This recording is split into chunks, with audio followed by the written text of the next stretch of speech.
இந்த வீடியோல இந்த 2 பேர்ல யார் பண்ணது தப்புன்னு நமக்கு பார்த்தாலே தெரியுது. அதுலயும் அந்த பையன்கிட்ட அவர் நடந்துக்கிற முறை கரெக்டா இந்த மாதிரி தான் நிறைய இடத்துல நடந்துட்டு இருக்கு. வயசும் செய்யற வேலையும் இதெல்லாம் தாண்டி எல்லாரையும் மதிக்கணும்ன்றது இங்க ரொம்ப முக்கியம். நீங்க மற்றவங்களுக்கும் மதிப்பு கொடுத்து நடந்துக்கினாதான் உங்களோட மதிப்பும் அதிகமாகும். இந்த மாதிரி அந்த பையன்கிட்ட இவர் நடந்துக்கினதுக்கு இந்த பையனோட மனசு எவ்வளவு பாதிச்சிருக்குன்னு உங்களுக்கு தெரியுமா?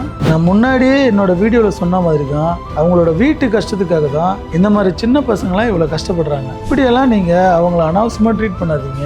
ஒரு நாள் உங்களை விட நல்ல பொசிஷனுக்கு இந்த மாதிரி பசங்க தான் வருவாங்க. நீங்க அவங்களுக்கு மரியாதை தரலனாலும் பரவாயில்ல, கொஞ்சம் மனசாட்சியோட நடந்துங்க.